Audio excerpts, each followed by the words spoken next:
दोस्तों नमस्कार, sir Kailash Vishwakarma YouTube channel में आपका स्वागत करता हूं। और प्राथमिक शिक्षक पात्रता परीक्षा के बाल विकास एवं शिक्षा शास्त्र चाइल्ड डेवलपमेंट एंड पेडोलॉजी की क्लास में हम देख रहे हैं बाल विकास के सिद्धांत। इसके पहले की क्लास में हमने बाल विकास की अवधारणा एवं इनका अधिगम से संबंध और विकास को प्रभावित करने वाले जो तत्व थे, कारक, उस संबंध में बात किए थे। आज हम बात करेंगे बाल विकास के सिद्धांतों की। और बाल विकास का जो सिद्धांत है वो उसके भी कुछ निश्चित सिद्धांत हैं। उनके अनुसार हम इनको सामान्य सिद्धांत और प्रमुख सिद्धांत दो रूप में इनमें बात करने वाले हैं। सबसे पहले हम देखते हैं जो सामान्य सिद्धांत है, इस विषय में हम बात करेंगे आज। तो विकास एक निश्चित प्रक्रिया प्रतीक रूप में होता है। तो प्रत्येक जाति या नस्ल, चाहे वह मनुष्य हो या पशु हो, उसका विकास एक निश्चित प्रतिरूप में होता है, एक निश्चित आकार होता है, प्रतिरूप होता है। जैसे मानव जाति में प्रथमतः बालक के अग्रदांत निकलते, यानी बालक जो होता है उसके आगे के दांत निकलते, बाद में पश्च यानी पीछे के दांत निकलते हैं। ये एक स्वाभाविक प्रक्रिया है। इस तरह पहले वह खड़ा होना सीखता है और बाद में चलना। आप जानते हैं कि बच्चा जो होता है पहले वह खड़ा होता है और इसके बाद में वह चलना सीखता है। दूसरी बात हम करेंगे कि विकास सामान्य से विशेष की ओर होता है। आपने देखा है कि जो विकास होता है पहले सामान्य रूप से होता है और फिर विशेष की ओर बढ़ते जाता है। जैसे बाल विकास में प्रक्रियाएं होती है, पहले सामान्य फिर विशेष होती है।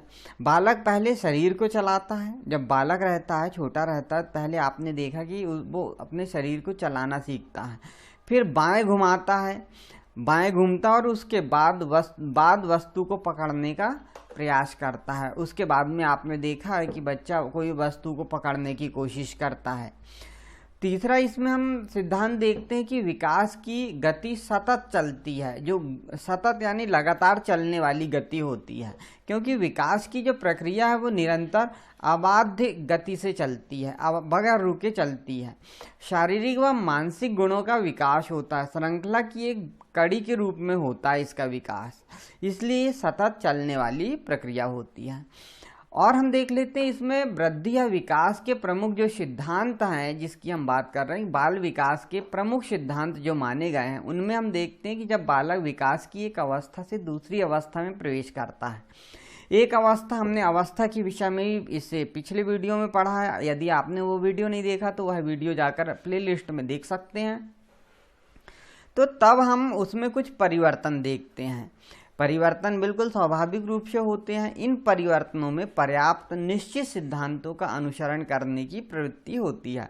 जो निश्चित सिद्धांत है हमारे, उन सिद्धांतों का अनुसरण करने की जो आदत होती, प्रवृत्ति होती है, इन्हीं को हम वृद्धि या विकास के सिद्धांत के नाम से जानते हैं। उन्हीं को हम वृद्धि या विकास के सिद्धांत कहते हैं। तो हम इसमें देखते हैं सबसे पहला हम कि जो विकास है, तो विकास का जो सिद्धांत है, इस विकास के सिद्धांत की हम बात करने वाले हैं। और जो विकास का सिद्धांत में पहला देखिए, निरंतर विकास का जो सिद्धांत है, प्रिंसिपल ऑफ कॉन्स्टिट्यूशन ग्रोथ, यानी इस सिद्धांत के अनुसार क्या है कि जो विकास की प्रक्रिया है वो अविराम गति से निरंतर चलती रहती है। यानी अविराम कहने का मतलब बिना रुके हुए गति से चलती रहती है, परंतु वह गति कभी तीव्र और कभी मंद होती है। हाँ, ये जरूर होता है कि वह गति कभी तीव्र चलती है, स्पीड से चलती है, और कभी मंद होती है। जब बालक का विकास होता है तो आपने देखा कि कुछ बालक बहुत जल्दी उनके कद में वृद्धि हो जाती है, शारीरिक वृद्धि हो जाती है, और कभी कभी मंद रूप से धीरे धीरे वृद्धि होती है। जैसे प्रथम 3 वर्षों में बालक के विकास की प्रक्रिया बहुत ही तीव्र रहती। जो बालक होता है तो 3 वर्ष में, प्रथम जो 3 वर्ष होंगे, उन 3 वर्षों में बालक का विकास बहुत तीव्र रहता है, यानी बहुत तीव्र गति से उसका विकास होता है, और उसके बाद मंद पड़ जाता है, यानी थोड़ा कमजोर हो जाता है। इसी प्रकार शरीर के कुछ भागों का विकास तीव्र गति से और कुछ का मंद गति से होता है, पर विकास की जो प्रक्रिया है वो चलती रहती है, वह अवश्य ही चलते रहती है, निरंतर चलते रहती है। तो जो प्रमुख सिद्धांत है कि निरंतर विकास का जो सिद्धांत है, इसके अनुसार जो विकास की प्रक्रिया है वो निरंतर चलते रहती। दूसरी बात और हमें याद रखना है कि 3 वर्ष का जो बालक होता है, तो 3 वर्ष तक जो वृद्धि की गति है वो बहुत, विकास की गति बहुत तीव्र रहती है। और हम बात करते हैं दूसरा प्रमुख सिद्धांत में कि विकास की विभिन्न गति के जो सिद्धांत है, principle of different rate of growth, यानी जो व्यक्ति जो होते हैं वो विभिन्न व्यक्ति होते हैं, विभिन्न प्रकार के होते हैं, उनके विकास की गति में भी भिन्नता होती है, क्योंकि हर एक व्यक्ति के विकास की गति भिन्न भिन्न होती है और यह भिन्नता विकास के संपूर्ण काल में यथावत बनी रहती है।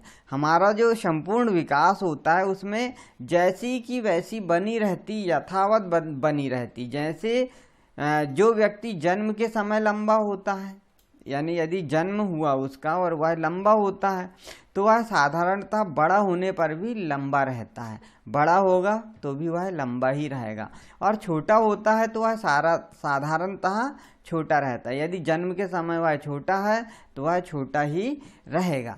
तो यह हमने अभी आज इस वीडियो में सिर्फ प्रमुख बातों में 2 बातों को देखा और सामान्य बातों में 3 सिद्धांतों को देखा। आगे के वीडियो में और भी हम प्रमुख सिद्धांतों की बात करेंगे और सभी हम प्रमुख सिद्धांत और सामान्य सिद्धांतों को भली भांति समझने की कोशिश कर रहे हैं, क्योंकि यह बहुत महत्वपूर्ण है और परीक्षा में ये पूछे जाते हैं। अगर आप पहली बार हमारे चैनल पर आए तो हमारे चैनल को सब्सक्राइब करें, लाइक करें, शेयर करें।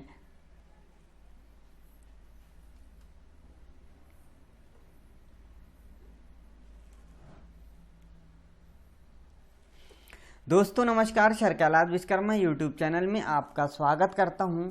मैं बात करूंगा बाल विकास के प्रमुख सिद्धांतों की। इन सिद्धांतों के 2 रूपों की हमने बात की है, एक सामान्य सिद्धांत और प्रमुख सिद्धांत। दोनों मिलाकर सिद्धांत ही है, लेकिन हमने परीक्षा की दृष्टि से इन्हें 2 भागों में बांट लिया है। तो अभी हम बात कर रहे हैं प्रमुख सिद्धांतों की, और प्रमुख सिद्धांत में आज हम तीसरा सिद्धांत देखते हैं, विकास क्रम का सिद्धांत, प्रिंसिपल ऑफ डिवैल्यूएमेंट सीक्वेंस। और विकास का जो क्रम का सिद्धांत, क्रम का अर्थ आप समझ गए होंगे, जो क्रम से सीक्वेंस से चलने वाला सिद्धांत है। दोस्तों अगर आप पहली बार हमारे चैनल पर आए तो हमारे चैनल को सब्सक्राइब करना ना भूलें, और जो साइड में बेल आइकॉन बना है उसे प्रेस कर दें, जिससे नोटिफिकेशन आप तक मिलती रहे। देखते हैं हम विकास क्रम का जो सिद्धांत है, यह है कि इस सिद्धांत के अनुसार बालक का गामक यानी मोटर और भाषा संबंधी विकास एक निश्चित क्रम में होता है। दोनों जो सिद्धांत है, गामक यानी गति करने वाला और भाषा यानी बोलने वाला, दोनों जो सिद्धांत है एक निश्चित क्रम में होता है। जन्म के समय बालक केवल रोना जानता है। जब बालक का जन्म होता है तो आप जानते हैं वो सिर्फ रोना जानता है। 3 माह वह गले से एक विशेष प्रकार की आवाज़ निकालने लगता है। 3 माह